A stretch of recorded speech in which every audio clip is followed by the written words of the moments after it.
হেঁটে হেঁটে দাঁত মাজলে কি দারিদ্রতা দেখা দেয়? আমি কিছুদিন যাবৎ সালাতে অমনোযোগী হয়ে পড়ছি, এখন করণীয় কি? আমি অনেকের কাছে শুনেছি কোনো খাবার বা পানি সারা রাত যদি খোলা অবস্থায় থাকে তাহলে নাকি ওই পানি বা খাবারের শয়তান প্রস্রাব করে দেয়। ইসলামের বিষয় কি বলে? স্বপ্নদোষ হলে কি ওই বিছানায় শোয়া যাবে? আমার বাবা মহারণা শোধ না করেই মারা গেছেন। ছেলে হিসেবে আমি যদি বাবার পক্ষ থেকে মোহর শোধ করি সেক্ষেত্রে কি আমার বাবা দায়মুক্ত হবে? ওযু ছাড়া জিকির করা যাবে কি? ছোট বাচ্চাদের রাগ কমানোর জন্য গায়ে হাত তোলা যাবে কিনা? শুক্রবার জুমার খুতবার সময় অনেকেরই ঘুম ঘুম বা ঝিমুনি ভাব চলে আসে, তখন কি আবার ওযু করতে হবে? ফু দিয়ে নাকি গরম খাবার খেতে নেই, আসলে কি সত্য?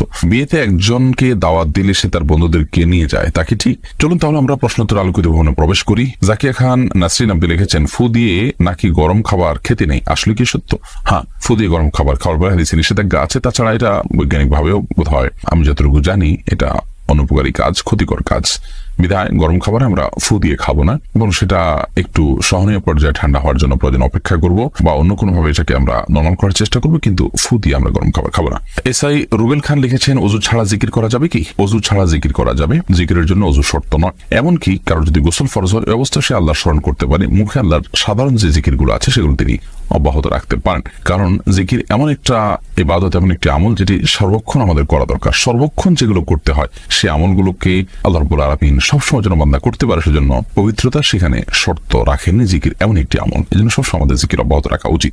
আব্দুর রহমান লিখেছেন, আমার বাবা মহারণা শোধ না করেই মারা গেছেন। ছেলে হিসেবে আমি যদি বাবার পক্ষ থেকে মোহর শোধ করি সেক্ষেত্রে কি আমার বাবা দায়মুক্ত হবে? ভাই আব্দুর রহমান, আপনি অবশ্যই আপনার বাবার তরফ থেকে মহারণা পরিশোধ করবেন। বিশেষ করে আপনার বাবা যদি কোনো সম্পদ রেখে গিয়ে থাকেন, প্রত্যেকটা সম্পদ, সেগুলো দিয়ে আপনার মায়ের মোহর আপনি দিবেন, এবং সেটি আপনাদের কর্তব্য। যদি সেটা আপনারা না করেন, নিজের থেকে দিয়ে দেন, তাহলে সেটাও আপনার বাবাকে দায়মুক্ত হতে সহায়তা করবে ইনশাআল্লাহ তাআলা। এমনি রাসেল আহমেদ আপনি লিখেছেন, ছোট বাচ্চাদের রাগ কমানোর জন্য গায়ে হাত তোলা যাবে কিনা? না, ছোট বাচ্চাদেরকে গায়ে হাত তোলা বলতে যেটাকে বলা যায় জাস্ট ভয় দেখানোর জন্য, সতর্ক করার জন্য, এটা হতে পারে, কিন্তু তাদের জন্য শাসন নেই, অর্থাৎ প্রহার যেটাকে বলে সেটা কিন্তু তাদের উপরে করা যাবে না। এবং নবী করিম সাল্লাল্লাহু আলাইহি ওয়াসাল্লাম 10 বছর আগে বাচ্চাদের গায়ে হাত তোলার পারমিশন দেননি সে অর্থে।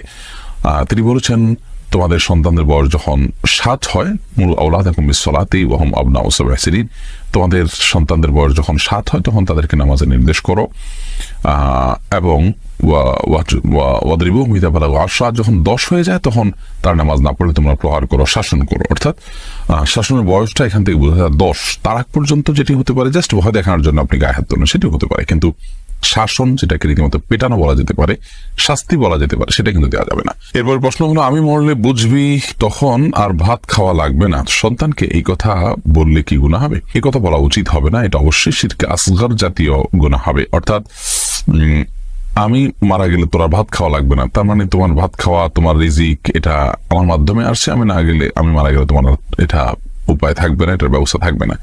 এটি মুখে বলা হচ্ছে, অন্তরে যে একেবারে নিজেকে আল্লাহ দাবি করা হচ্ছে এর মাধ্যমে তা না। এই জন্য এটা শিরকে আকবর হবে না, কিন্তু শিরকে আসগর হবে, ছোট শিরক হবে, যেহেতু বলার ভুল। একজন ইমানদার এভাবে বলবেন না। তবে হ্যাঁ, এটা ঠিক যে আমি মারা গেলে তোমার তুমি আমার মর্ম বুঝবে, আমার মর্ম হায় হায় টের পাবে, এই ধরনের কথা তো বলাই যেতে পারে। বাট সরাসরি রিজিক এর কথা টান দেওয়া, যে আমি না মারা গেলে তুমি আর ভাত পাবে না, খেতে পাবে না, বা তোমার রিজিক দেওয়ার ব্যবস্থা থাকবে না, এই টাইপের কথা বলা, এটা সরাসরি আল্লাহ রাব্বুল আলামিন যেহেতু রিজিক দাতা, তিনি যেহেতু বলেছেন, ওয়া মিন দাব্বাতিন ফিল আরদি ইল্লা আলাল্লাহি রিজকুহা, নবমণ্ডলে যত প্রাণী আছে সবার রিজিকের জিম্মাদারি আল্লাহ তাআলা নিয়েছেন। সেই আয়াতের বরখেলাফ হওয়ার কারণে এরকমটি বলা উচিত হবে না। রিয়াদ হোসেন আপনি লিখেছেন, স্বপ্নদোষ হলে কি ওই বিছানায় শোয়া যাবে? হ্যাঁ, স্বপ্নদোষ হলে সেই বিছানায় শোয়াতে অসুবিধা নেই। যদি কোনো জায়গা নাপাক লেগে থাকে তাহলে ওই জায়গাটা আপনি আলতো করে ধুয়ে ফেললেন, সেটাতেই হবে। অথবা শুকিয়ে গেলে সেটা আপনি খুঁচিয়ে তুলে ফেলতে পারেন, তাতে আপনি সেখানে শুইতে পারবেন। অথবা সেটা যদি শুকিয়ে যায়, তার উপর আপনি শোন, তাহলে আপনার শরীরে ওইটার না লাগে সরাসরি, তাহলে সেক্ষেত্রে জায়েজ হবে, কিন্তু ধুয়ে ফেলে তারপরে বা পবিত্র করে তারপর আপনি ঘুমাবেন, সেটাই উত্তম। এমনি সেলিম রেজা কাজল আপনি লিখেছেন, শুক্রবার জুমার খুতবার সময় অনেকেরই ঘুম ঘুম বা ঝিমুনি ভাব চলে আসে, তখন কি আবার ওযু করতে হবে? এই প্রশ্নটি অনেক কমন একটি প্রশ্ন, এবং জুমার খুতবার সময় সত্যি অনেকেরই ঝিমুনি চলে আসে। যদি জুমার খুতবার সময় আপনার ঝিমুনি চলে আসে, ঘুম ঘুম ভাব চলে আসে, তাহলে সেক্ষেত্রে প্রথমত দেখতে হবে যে আপনি কোনো কিছুর সাথে হেলান দিয়ে আছেন কিনা। যদি কোনো পিলার বা কোনো কিছুর সাথে, দেয়াল কিছুর সাথে আপনি হেলান দিয়ে ঘুমোচ্ছেন, তাহলে সেক্ষেত্রে সেই দেয়াল বা পিলার যদি না থাকতো তাহলে আপনি পড়ে যেতেন, এরকম আপনি শরীর ছেড়ে দিয়ে যদি ঘুমিয়ে পড়েন তাহলে সেক্ষেত্রে ওযু ভেঙে যাবে, এতে কোনো সন্দেহ নেই। আর যদি আপনি বসে বসে ঝিমাতে থাকেন এবং সেক্ষেত্রে আপনি ডান দিকে বাম দিকে আপনি কাত হয়ে বা আপনার নুয়ে পড়ে যাচ্ছেন, এরকম যদি হয় তাতেও আপনার ওযু ভঙ্গ হবে না। তবে যদি এত ঘুম আসে যে আপনি একদম পড়েই যান ঘুমের চোটে, তাহলে সেক্ষেত্রে ওযু ভেঙে যাবে। ধরুন আপনি সেজদায় আছেন, সেখান থেকে পড়েই গেলেন, আপনি আপনার ভারসাম্য হারিয়ে পরিপূর্ণ শরীর ছেড়ে দিয়ে আপনি ঘুমিয়ে পড়েছেন, অর্থাৎ গভীর ঘুম হয়েছে সোজা কথা। সেরকম ঘুম হলে ওযু ভঙ্গ হয়ে যাবে। আর বসে বসে আপনি ঝিমাচ্ছেন, মাথা দুলছে এদিক সেদিক, তো এর কারণে কিন্তু ওযু ভঙ্গ হবে না। রত্না সরকার আপনি লিখেছেন, আমার ছেলের বয়স 23 বছর, সে মারা গেছে, এখন কি তার আকিকা দেওয়া যাবে? প্রথমত মানুষ জীবদ্দশাতে তার আকিকা দিতে হয়। মারা গেছে যেহেতু এখন আর আকিকা দেওয়ার প্রয়োজন নেই। বয়স বেশি হওয়ার পরও তার আকিকা দেওয়া যেতে পারে। নবী সাল্লাল্লাহু আলাইহি ওয়াসাল্লাম যে আকিকা নিজে দিয়েছেন বয়স হওয়ার পরে, যদি আকিকা না দেওয়া হয়ে থাকে তাহলে সেক্ষেত্রে আকিকা বড় হওয়ার পরও দেওয়া যায়। ফাতেমা আলম স্মৃতি আইডি থেকে আপনি লিখেছেন, গ্রামের বাড়িতে যাদের পর্দা করতে কষ্ট হয় তারা কিভাবে পর্দা করবে? দেখুন, পর্দা করার জন্য মানুষের সদিচ্ছাটা সবচেয়ে বেশি প্রয়োজন। অনেক অভাবী পরিবারও পর্দা করতে পারেন, আবার অনেক রিচ ফ্যামিলি, অনেক বড় বাসা, অনেক দেয়াল, অনেক দালান কোঠা থাকার পরও তারা পর্দা করতে পারেন না।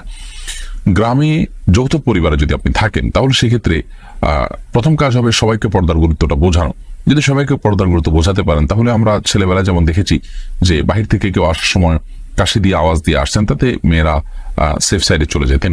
আবার বের হওয়ার সময় কক্ষ থেকে তারাও একইভাবে আওয়াজ দিয়ে আসতেন। আর মেয়েরা যখন বাইরে যেতেন যথাসম্ভব ঘোমটা টেনে এমনভাবে বের হতেন যে তাদেরকে দেখা না যায়।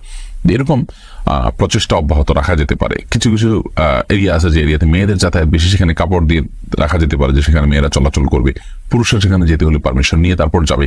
এরকম পরিবেশ তৈরি করলে পর্দার উপরে চলা সহজ, কিন্তু এটার জন্য আশপাশের সবার সহযোগিতাটা খুব বেশি জরুরি। তাদেরকে পর্দার গুরুত্বটা বোঝাতে হবে। যদি তাদেরকে কোনোভাবে পর্দার গুরুত্ব বোঝানো না যায়, তাহলে নিজে সব সময় নিজের মাথার কাপড় টেনে দিয়ে শরীরের অন্য সৌন্দর্যগুলোকে ঢেকে ঢুকে তিনি যথাসম্ভব সেফে থাকার চেষ্টা করবেন, যাতে করে তিনি পরপুরুষের অর্থাৎ গায়ে মাহরাম দেবর ইত্যাদির মুখোমুখি না হন। এএলপি এডি থেকে আপনি লিখেছেন, বিয়েতে একজনকে দাওয়াত দিলে সে তার বন্ধুদেরকে নিয়ে যায়, তা কি ঠিক? যদি বিষয়টা অনুমোদিত থাকে এবং মনোসমর্থন থাকে যে ঠিক আছে এরকমটি করে, তাদের ব্যাপারে যারা দাওয়াত দেন তারাও জানেন যে এক দুজন অতিরিক্ত থাকেন, এরকম যদি ব্যাপার থাকে তাহলে সেক্ষেত্রে এরকমটি করাতে কোনো অসুবিধা নেই, আপনার বন্ধু নিয়ে যেতে পারেন। বাট বেশিরভাগ ক্ষেত্রেই আসলে একটা কার্ডে কতজন আসতে পারে বা ফ্যামিলি সহ কিনা ব্যক্তিকে আলাদা এরকম দাওয়াত দেওয়া থাকে, যদি সেরকম হয় তাহলে সেক্ষেত্রে বন্ধুকে নিয়ে যাওয়া উচিত না। কারণ হলো সেটা রীতিমতো একজনকে বিপদে ফেলার সামিল, সেখানে খাবার টান পড়তে পারে ইত্যাদি। সেজন্য এটা পরিস্থিতির উপর নির্ভর করবে।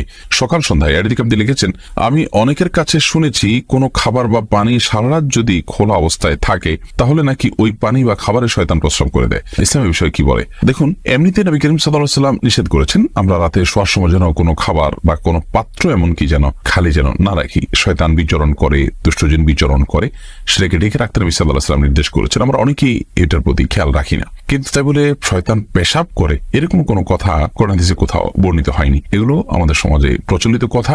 অনেক মুরব্বীরা এই যে খাবার বা প্লেট ইত্যাদি অনেকে ঢাকা ছাড়া শুয়ে পড়েন, সেই বদভ্যাস বা সেই খারাপ কাজটিকে দূর করবার জন্য এই ধরনের কথা নিজেরা বানিয়ে নিয়েছেন। তো কোরআন হাদিসের নামে মন গড়া এরকম কোন কথা বানিয়ে নেওয়া এটা গুনাহের কথা। নবী সাল্লাল্লাহু আলাইহি ওয়াসাল্লাম বলেছেন, মান কাযিবা আলাইহি মুতাআম্মিদান ফালিয়াতাবাওয়া মাকআদাহু মিনান নার। যে ব্যক্তি আমার ব্যাপারে ইচ্ছাকৃতভাবে মিথ্যা কথা আরোপ করবে, আমার নামে মিথ্যা হাদিস বলবে, সেজন্য তার ঠিকানা জাহান্নামে জেনে রাখে। আকবর খান আপনি লিখেছেন, আমি কিছুদিন যাবৎ সালাতে অমনোযোগী হয়ে পড়ছি, এখন করণীয় কি? সালাতে মনোযোগ সৃষ্টির যে আমলগুলো আছে সেগুলো করুন। আপনি সালাতে কি পড়ছেন সেটা বুঝে বুঝে পড়ার চেষ্টা করুন। সালাতের যথেষ্ট আগে থেকে আপনি অন্য মনস্কতা দূর করে সালাতের প্রতি মনোযোগী হওয়ার চেষ্টা করুন, এবং সেই সাথে আপনি দীর্ঘ সময় নিয়ে সালাত আদায় করুন। রুকু, সিজদা, বৈঠক, দাঁড়ানো, এর সবগুলোকে আপনি খুব সময় নিয়ে নিয়ে আস্তে আস্তে করুন, ইনশাআল্লাহ মনোযোগ সৃষ্টি হবে। রাসেলমি আপনি লিখেছেন, হেঁটে হেঁটে দাঁত মাজলে কি দারিদ্রতা দেখা দেয়? না, এটি সম্পূর্ণ কুসংস্কারের জন্য বিশ্বাস। হেঁটে হেঁটে দাঁত পরিষ্কার করলে, দাঁত মাজলে, ব্রাশ করলে এর কারণে দারিদ্রতা দেখা দিবে, অভাব দেখা দিবে, অনটন দেখা দিবে, এরকম কেউ বিশ্বাস করলে সেটি গুনাহের কারণ হবে, এবং এটি সম্পূর্ণ কুসংস্কারের জন্য বিশ্বাস।